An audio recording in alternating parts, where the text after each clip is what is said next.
스포츠, 특히 야구 경기에서 종종 볼 수 있는 한 장면이 있습니다. 양측 선수 개인 간에 신경전이 막 벌어집니다. 화가 난 한 명이 툭 건드립니다. 건드림에 화가 난 상대방이 주먹으로 툭 칩니다. 그 다음에 어떻게 됩니까? 곧바로 엉켜붙어서 진짜 주먹과 발을 휘두르면서 싸웁니다. 그러나 거기서 끝나지 않습니다. 그 장면을 보고 있던 양측 선수들이 우르르 경기장으로 몰려 나와서 패싸움을 합니다. 1대1 다툼이 양측 벤치의 선수 모두를 운동장으로 불러 모아 싸우게 만들었습니다. 선수들로 가득 차 있어야 할 벤치가 텅텅 비었습니다. 벤치가 깨끗해졌습니다. 그래서 이것을 일컬어서 벤치 클리어링이라고 부릅니다. 벤치가 깨끗이 청소되었다는 이야기입니다. 아이들 싸움이 어른들 싸움으로 커지고, 집안 싸움이 동네 싸움으로 커지고, 국지전이 전면전으로 커지고, 국가 간 전쟁이 세계 대전으로 커지는 것 등등, 이 모두가 일종의 벤치 클리어링이라고 할 수 있을 것입니다. 연배가 좀 있는 분이라면 영화 비트를 보셨을 것입니다. 비트는 비밀 아지트의 준말입니다. 정우성, 고소영 주연의 1997년에 개봉한 영화입니다. 학교 옥상에서 정우성과 임창정이 싸웁니다. 임창정이 말합니다. 어디서 좀 놀았니? 욕까지 하면서 그랬습니다. 어디서 좀 놀았니? 너 내가 누군지 아니? 너 오늘 죽었어. 싸움은 그렇지만 정우성이가 이깁니다. 싸움 후에 화장실에서 임창정이가 정우성에게 이렇게 말합니다. 너 오늘 운 좋은 줄 알아라. 작년에 17대1로 싸우다가 허리를 삐끗했거든. 만약 그때 허리 삐끗하지 않았으면 너 오늘 되졌어. 이렇게 이야기하는 장면이 나옵니다. 이때부터 17대1 싸움은 전설적인 싸움의 다른 말이 됩니다. 다른 영화에서도 이후에 17대1 드립이 자주 등장합니다. 삼손이 나귀 턱뼈 하나로 1000대1 싸움에서 이겼음을 확인했습니다. 그러나 삼손이 아닌 이상 17대1로 싸워서 이길 가능성 거의 없습니다. 영화에서는 실제건 17대1 이 드립은 과장 허세를 나타내는 말이 사실상 되어버렸습니다. 17대1로 싸워서 진짜 이겼다면 그야말로 전설적 싸움꾼이고 그야말로 대성입니다. 이제 본문의 배경을 간략히 먼저 확인하겠습니다. 사무엘상 31장으로 가겠습니다. 앞으로 몇 장만 넘기면 됩니다. 이스라엘과 블레셋 간 길보아산 전투에서 이스라엘이 완패합니다. 남은 이스라엘 군대는 패잔병 집합소와 다름없습니다.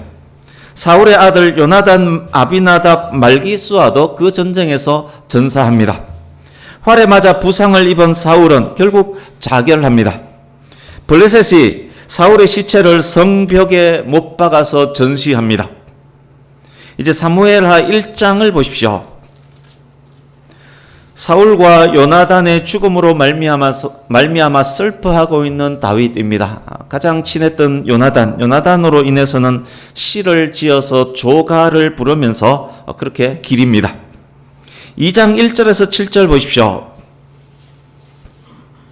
블레셋 땅 시글락에 머물던 다윗이 여호와의 명령을 따라서 헤브론으로 올라옵니다. 헤브론은 아브라함, 사라, 이삭, 리브가, 레아, 야곱의 무덤이 있는 유명한 곳입니다. 유다 족속이 헤브론에서 다윗에게 기름 부어 왕으로 세웁니다. 2장 8절에서 11절 보십시오. 사울의 군사령관 아브넬이 죽지 않고 남은 사울의 아들 이스보셋을 데리고 마하나임으로 가서 이스라엘의 왕으로 삼습니다. 사울 사후에 이스라엘의 임시 수도가 길르앗 땅 마하나임 아시죠? 그 옛날 야곱이 하나님의 천사들을 만났던 곳 마하나임이 이스라엘의 임시 수도가 되었습니다. 주축 지파는 에브라임과 베냐민 지파입니다. 사울이 베냐민 지파이고, 그리고 에브라임이 야곱과 라헬의 후손, 베냐민처럼 야곱과 라헬의 후손이기 때문에 그 두 지파가 주축이 된 나라가 되었습니다. 40세의 왕이 된 이스보셋이 2년간 통치했다라고 기록합니다. 헤브론에서 유다의 왕이 된 다윗은 7년 6개월간 그곳에서 통치합니다.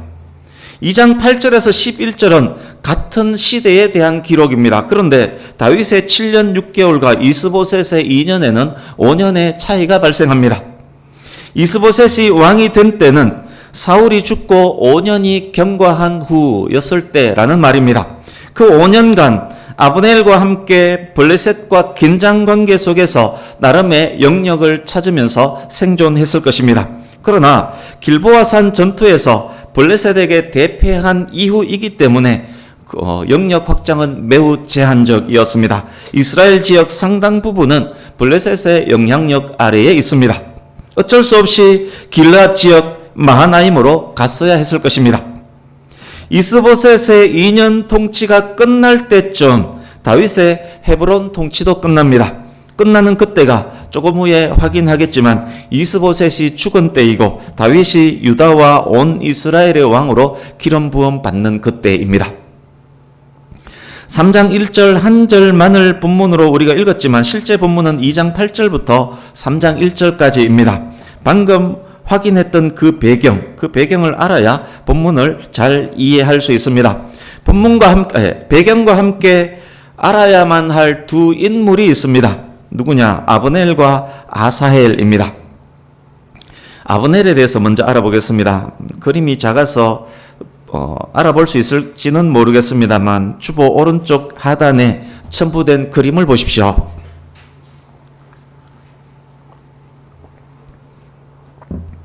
아브넬은 사울의 삼촌인 넬의 아들입니다. 그러니까 사울과 아브넬은 사촌간입니다. 사울 왕은 사촌 아브넬을 자신의 군사령관으로 임명했습니다. 아브넬은 골리앗을 죽이고 돌아왔던 그 다윗을 사울에게 안내했던 그 사람입니다. 사울, 요나단, 다윗과 함께 왕의 상에서 식사를 했던 이스라엘 최상위 권력자였습니다. 다윗이 자기를 쫓는 사울의 진에 들어가서 사울의 창과 물병을 가져왔던 그때 사울 왕의 경호 책임자도 아브넬이었습니다. 산전, 수전 다 겪은 실력 있고 노련한 장군 아브넬입니다. 이 아브넬을 우리가 안다면 오늘 본문 현재 아브넬의 위상도 알 수 있습니다. 사울도 죽었고 사울의 세 아들 요나단, 이스위, 아비나답도 죽었습니다. 사울의 아들 중 이스보셋만 살아남았습니다. 이스보셋이 왕이지만 이스라엘의 실권자는 아브넬입니다. 군대는 왕이 아닌 아브넬의 명령을 따릅니다. 아브넬이 사실상 섭정을 하고 있는 것입니다. 아사헬에 대해서도 짧게 알아보겠습니다. 2장 18절 보십시오. 스루야의 세 아들 요압, 아비세, 아사헬이 소개됩니다. 삼형제 중 장남 요압은 다윗이 왕으로 있던 내내 2인자 자리를 지켰던 사람입니다. 본문 현재 다윗 군대의 사령관 역할을 하고 있습니다. 노련한 정치인이기도 합니다. 3장 39절을 잠깐 보십시오.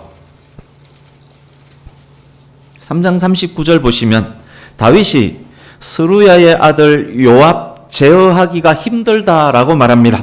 본문 현재 다윗이 버거워하는 유일한 존재가 요압입니다. 이제 두 번째 아비세. 아비세는 뛰어난 장수입니다. 사무엘 하에 가면 다윗의 용사들 이름이 나오는데 창으로 300명을 죽인 인물이라고 아비세를 소개합니다. 다윗이 사울의 진에서 창과 물병을 가져올 때 다윗과 함께 했던 둘이 사울의 진으로 적진으로 들어갔던 그 장수가 바로 아비세입니다. 이제 막내가 아사헬입니다. 18절에서 아사헬의 발이 들노루처럼 빠르다라고 합니다. 유명한 장수 30명 중 한 명이었다라고 기록을 합니다. 그런데 본문 현재 노련미는 떨어집니다.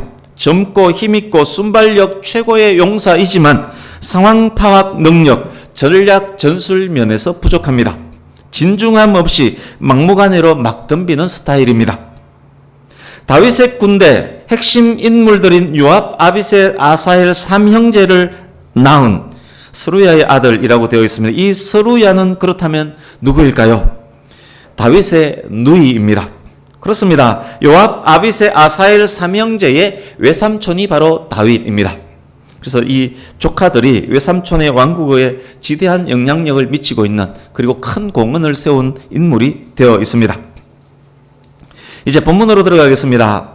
주보 오른쪽에 있는 배경 지도를 보시면서 들으시기 바랍니다. 그러니까 본문과 지도를 왔다 갔다 보시면서 2장 8절에서 11절 보십시오. 요약하면 이런 내용입니다. 설명 들었듯이 사울과 사울의 세 아들이 죽은 후 아브넬이 이스라엘의 실질적 1인자가 되었습니다. 그러나 길보아산 전투에서 워낙 많은 전력을 잃었기 때문에 블레셋을 몰아내기는 어려웠습니다. 나름의 노력으로 5년을 버텼습니다. 아브넬 혼자 무엇을 하기보다는 사울의 아들 이스보셋을 옹립해서 왕으로 세우고 무언가를 하는 것이 필요해 보였습니다. 이스보셋을 흑수아비로 세우고 아직까지 사울을 지지하는 에브라임 베냐민 지파를 주축으로 해서 블레셋의 영향력이 없는 마하나임 지도상 1번 마하나임으로 가서 지도상 2번이네요. 지도상 2번 마하나임으로 가서 임시 수도로 삼습니다. 흑수아비 왕 이스보셋이 그렇게 2년간 왕위에 있습니다. 9절을 보시면 온 이스라엘의 왕 이스보셋이라고 기록이 되어 있습니다만 이스보셋의 겉모습이 그러할 뿐입니다. 온 이스라엘 지역 상당 부분은 이미 블레셋 치하에 있으며 실제로는 아브넬이 왕이며 이스보셋을 왕으로 그나마 인정하는 자는 기껏해야 에브라임 베냐민 지파일 뿐입니다.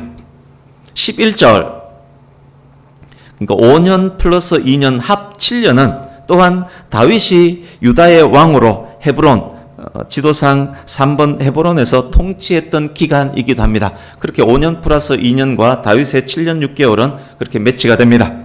이제 다음 단락인 2장 12절에서 32절입니다.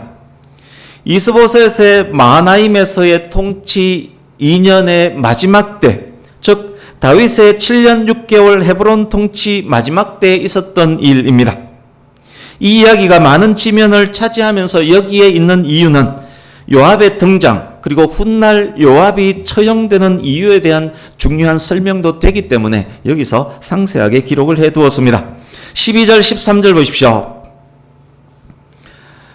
아브넬이 그러니까 마하나임에서 왕국을 꾸릴 수밖에 없었던 아브넬이 영역 확장을 위해서 무슨 수를 강구합니다.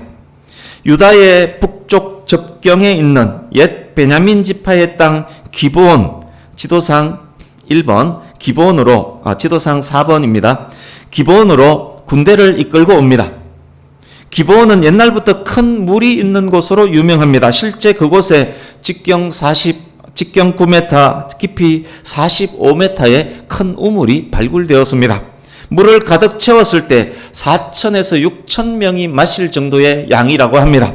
중동 지역에서 물은 너무도 귀하기 때문에 기브온은 전략적 요충지입니다. 기브온으로 이스보셋의 군대가 오는데 다윗이 그냥 있을 수는 없습니다. 요압이 이끄는 다윗의 군대가 헤브론에서 출발해서 기브온으로 옵니다. 기브온 못가를 중심으로 지금 두 부대가 대치하고 있습니다. 14절에서 17절 현재의 전투력은 다윗 군대가 우세합니다. 다윗 군대는 가는 곳마다 승리했기 때문에 사기도 월등합니다. 노련한 아브넬이 누구보다 그 사실을 잘 압니다.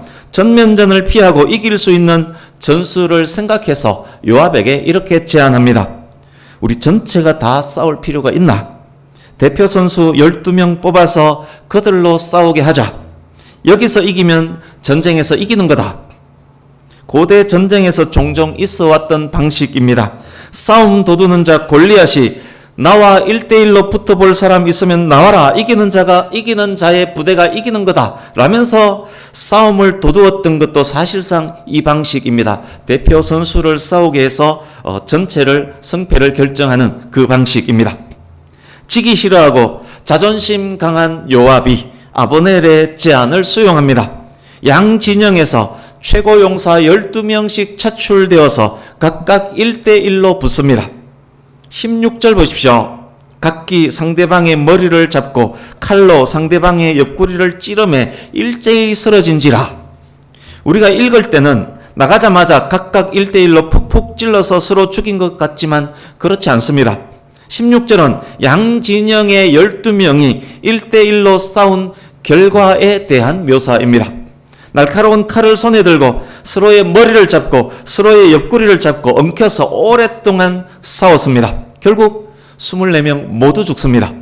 얼마나 무섭고 처절한 싸움이었던지 그곳의 이름이 헬갓 핫수림, 날카로운 칼의 밭이란 뜻의 헬갓 핫수림이 되었습니다. 12대 12의 싸움은 끝났지만 그렇지만 처음 계획과는 달리 전체의 싸움도 끝나지 않습니다. 전체의 싸움이 끝나지 않습니다. 전투의 조건을 지키지 않았는지 속임수를 썼는지 혹시나 누군가가 패드립으로 약을 올렸는지 결과에 승복하지 않았는지는 알 수 없지만 자기 동료 12명이 처절하게 죽는 것을 보던 양진영의 주병력들이 분노의 칼을 들고 뛰쳐나갑니다.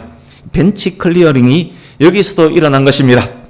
12대 12의 싸움이 전면전이 됩니다. 12대 12의 싸움이 전쟁을 종결짓기는커녕 더 큰 싸움이 되고 말았습니다.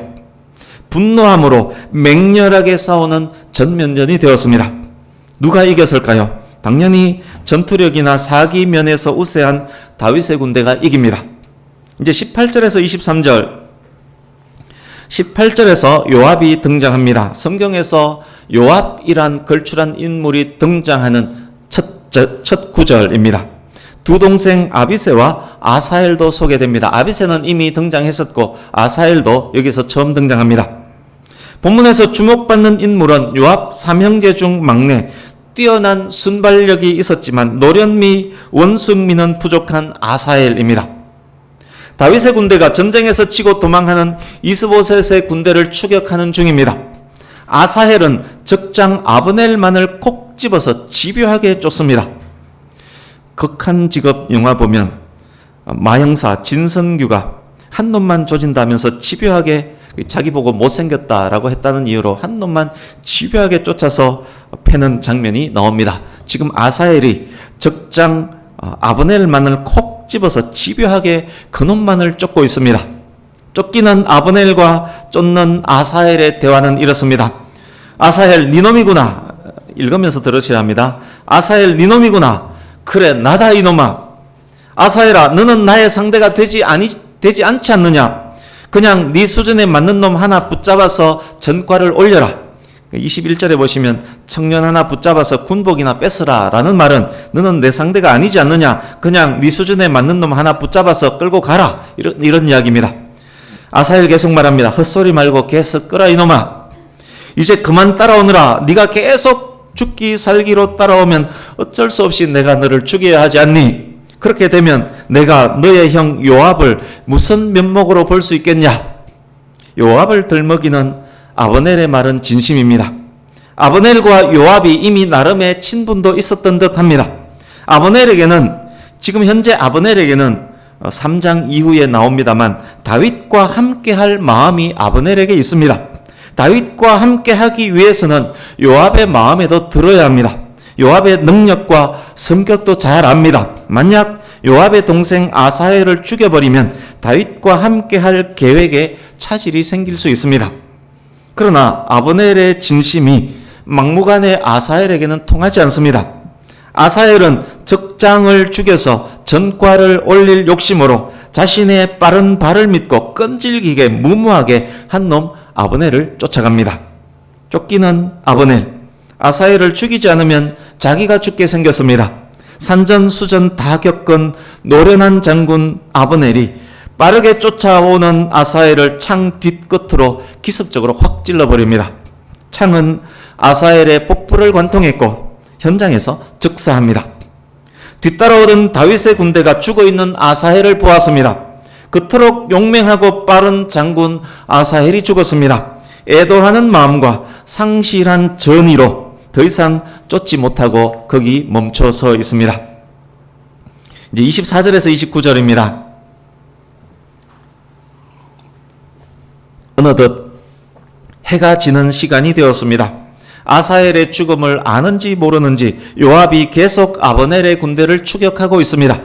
요압의 군대와 아브넬의 군대가 암마산과 작은 산 꼭대기에서 서로 대치하고 있습니다. 두 진영은 큰 소리로 의사소통이 가능한 거리입니다. 26절 아브넬이 요압에게 꼬함칩니다. 우리가 언제까지 싸워야 하냐? 이러다가 둘 다 죽는 거 아닌가? 더 이상 피 흘리지 말자. 빨리 추격 중지 명령을 내려라. 싸움을 자기가 걸어놓고 밀리니까 이제 싸움을 중지하자라면서 휴전을 제안합니다. 27절 요압이 대답합니다. 하나님의 살아계심을 두고 맹세하는데 니놈이 기브온 못가에서 12대 12 싸움 제안하지 않았었더라면 그 자리에서 휴전하고 아침에 각각 자기 진영으로 돌아갔을 것 아닌가? 27절 번역은 좀 애매하기도 합니다. 다른 번역도 있을 수 있습니다만 저는 이렇게 해석을 했습니다. 28절 요압이 아브넬의 휴전을 받아들입니다. 휴전 제안을 받아들입니다. 나팔을 불어 추격 중지 명령을 내립니다. 전쟁은 그렇게 끝이 납니다. 29절 아브넬과 그의 군대는 밤새도록 걸어서 마하나임으로 갑니다. 30절에서 32절 요압의 군대가 전투 전열을 정비합니다. 인원 파악해보니 아사엘과 군인 여러 명이 전사했습니다. 아브넬의 군대는 360명이 전사했습니다. 이스보셋 군대와 다윗 군대의 전쟁으로 360대 20의 전사자가 발생한 것입니다. 다윗의 군인 한 명이 18명의 이스보셋 군대를 상대한 것입니다. 전설의 싸움 17대 1보다 더 잘 싸운 18대 1 싸움이 되었습니다. 요압이 자신의 동생 아사엘의 시신을 수습해서 돌아오는 길에 고향 베들레헴에 장사하고, 지도 보시면 베들레헴과 예루살렘과 헤브론 그 사이에 베들레헴이 있습니다. 돌아오는 길에 베들레헴에 장사하고 밤새도록 걸어서 헤브론에 도착합니다. 헤브론에 이른 때에 날이 밝았습니다. 본문에 등장한 인물들이 본문 이후에 어떻게 되는지도 짧게 설명드리겠습니다. 이스라엘에서 아브넬의 권세는 점점 더 커집니다. 급기야 아브넬이 사울의 첩이었던 리스바와 간통합니다.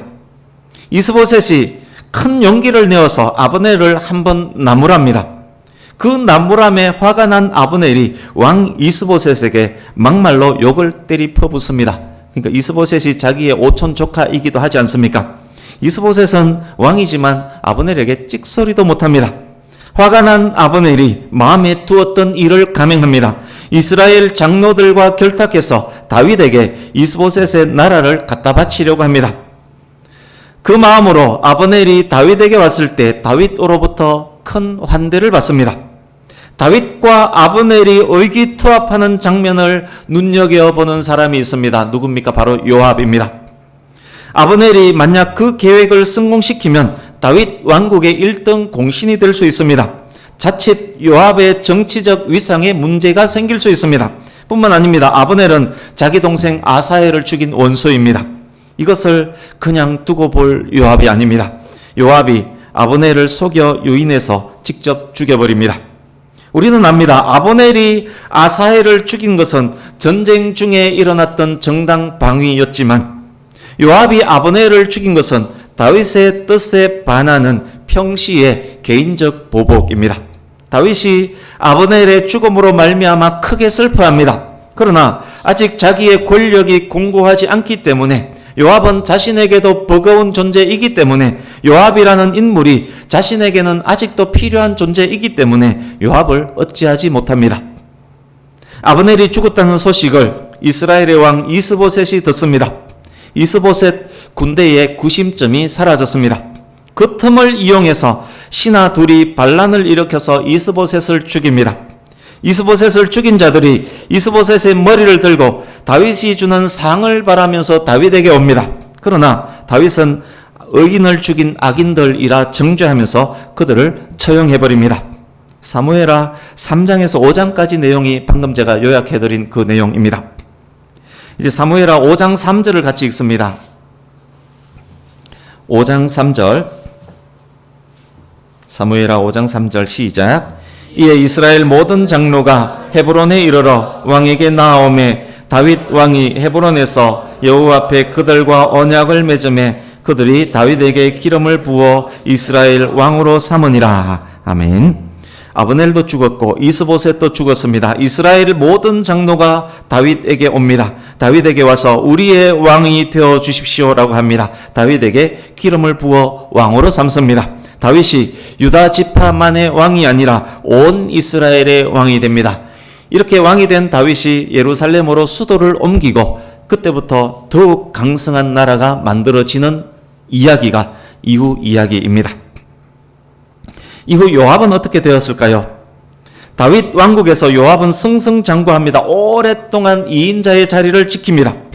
다윗이 죽을 때 아들 솔로몬에게 유언을 합니다. 유언 중에 오늘 본문의 내용이 포함됩니다. 이렇게 유언을 합니다. 아들아, 사무엘하 2장 3장 그때 요압이 내 뜻을 거슬러서 죄 없는 아브넬을 죽였다. 태평할 시대에 전쟁의 피를 흘렸다. 그때 나는 요압을 어찌할 수 없었다. 네가 지혜롭게 요압을 어찌 잘 해봐라. 결국 요압은 솔로몬의 말을 듣지 않다가 솔로몬에 의해서 죽임을 당합니다. 긴 이야기를 요약해서 해드렸습니다. 이제 말씀을 마무리해 가겠습니다. 주보에 기록된 말씀의 제목을 보십시오. 지난주 제목과 같은 여호와께서 함께 하심으로 라고 정했습니다. 오늘 말씀은 사실상 지난주 말씀과 같은 내용입니다. 다윗의 승리와 강성은 다름 아닌 여호와께서 함께 하심으로 말미암은 승리와 강성입니다. 다윗이란 인물을 주제로 설교를 한다면 상당 부분 내용은 여호와께서 함께 하심으로 강성한 다윗, 이 주제로 집약이 됩니다. 다윗의 범죄와 관련된 이야기를 할 때 빼고는 거의 이 이야기가 됩니다. 사무엘과 제사장 엘리 이야기를 우리는 압니다. 엘리의 영적 둔감함이 드러나고 두 아들 홈니와 비느하스의 악행이 점점 심해집니다. 하나님께서 엘리의 두 아들 홈니와 비느하스를 죽이기로 작정하셨습니다. 그 말씀 바로 뒤이어 나오는 말씀은 이러합니다. 아이 사무엘이 점점 자라매 여호와와 사람들에게恩총을 더욱 받더라. 하나님의 뜻에 역행하는 엘리 가문은 점점 쇠퇴해지지만 하나님께서 기뻐하시는 사무엘은 점점 더 강성해집니다. 본문 이야기도 그것과 같습니다. 겉모습에 치중하고 하나님의 말씀에 불순종했던 사울과 그의 가문이 점점 몰락해 갑니다. 이스보셋의 몰락도 점점 더 두드러지고 있습니다. 사울 집뿐 아니라 사울 집과 함께하는 사람들까지 점점 쇠퇴해져 갑니다. 그러나 하나님과 함께하는 다윗, 마음 중심을 보시는 하나님 앞에 합당한 다윗은 점점 더 강성해집니다. 다윗뿐만 아니라 다윗과 함께하는 사람들까지도 강성해집니다. 본문 3장 1절 한 번 더 읽어보겠습니다. 3장 1절 시작. 사울의 집과 다윗의 집 사이에 전쟁이 오래매 다윗은 점점 강하여 가고 사울의 집은 점점 약하여 가니라. 아멘. 보십시오. 이스라엘과 유다 사이의 전쟁이 오래매라고 말씀하지 않습니다. 사울의 집과 다윗의 집의 전쟁이 오래매라고 말씀합니다. 두 왕가의 전쟁에서 다윗의 집은 점점 더 강하여지고 있습니다. 점점 더 두 왕가의 차이는 계속해서 커질 것입니다. 근본 원인이 무엇입니까? 하나님께서 함께 하심의 여부입니다. 본문 29절과 32절도 살짝 비교해 보겠습니다. 29절 이스보셋의 군대가 밤새도록 걸어서 마하나임에 도착합니다. 그것이 끝입니다. 32절 다윗의 군대도 밤새도록 걸어서 헤브론에 도착합니다. 그러나 그것으로 멘트가 끝나지 않습니다. 헤브론에 도착했을 때 날이 밝았습니다. 엄청난 차이를 발견하셨습니까? 한쪽은 밤새도록 걸어서 도착하는 자이고 다른 한쪽은 밤새도록 걸어서 도착했을 때 아침 해가 쨍하게 비치는 자입니다. 18대 1의 싸움에서 18에 속한 자와 1에 속한 자의 차이입니다. 하나님과 함께하는 자, 다윗 편에 속한 자와 그렇지 못한 자와 함께하는 자의 차이입니다. 또한 본문은 세상 나라와 하나님 나라의 결국에 대한 모형이기도 합니다. 하나님의 나라와 세상의 나라는 오랫동안 긴장과 대립 관계에 있습니다. 그러나 결국에는 어떻게 됩니까? 세상 나라와 그 나라에 속한 쭉정이는 불에 던져지고 하나님 나라와 하나님 나라에 소속되어 알곡이 된 성도는 천국 천국 창고에 들어가는 것입니다. 그것에 대한 모형이기도 합니다. 말씀 몇 곳을 결론으로 읽으며 마치려고 합니다. 지난주와 이번 주 말씀을 기억하시면서 그 무엇보다 하나님과 함께 행하는 자가 되기를 다짐하면서 읽을 수 있기를 바랍니다. 사무엘하 5장 10절 같이 읽습니다. 사무엘하 5장 10절. 특히 청년들, 학생들이 다윗과 같은 청년 학생이 되었으면 좋겠습니다. 사무엘하 5장 10절 시작. 만군의 하나님 여호와께서 함께 계시니 다윗이 점점 강성하여 가니라. 아멘. 사무엘하 8장 6절 뒷부분 같이 읽습니다. 8장 6절 뒷부분. 다윗이 어디로 가든지 시작. 다윗이 어디로 가든지 여호와께서 이기게 하시니라. 아멘. 이제 시편 56편으로 갑니다. 구약 842페이지. 시편 56편. 시편 56편은 사울에게 처절하게 쫓길 때, 그러니까 사방으로 가로막혀 있는 그때에 지은 다윗의 시임을 기억하고 읽으면 좋겠습니다. 56편 3절 4절 같이 읽습니다. 시작. 내가 두려워하는 날에는 내가 주를 의지하리이다. 내가 하나님을 의지하고 그 말씀을 찬송하올지라.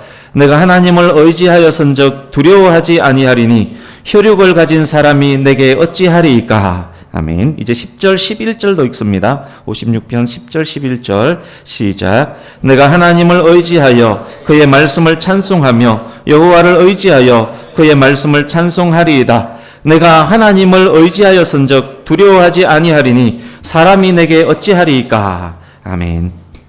말씀을 마칩니다.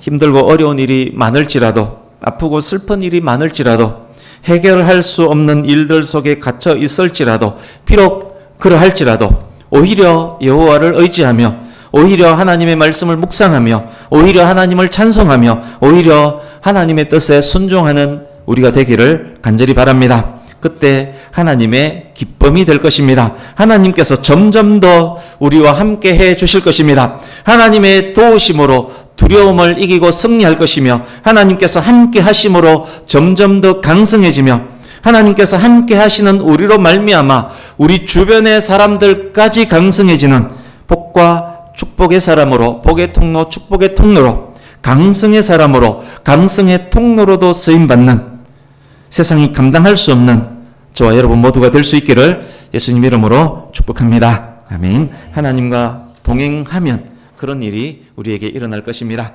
기도하겠습니다.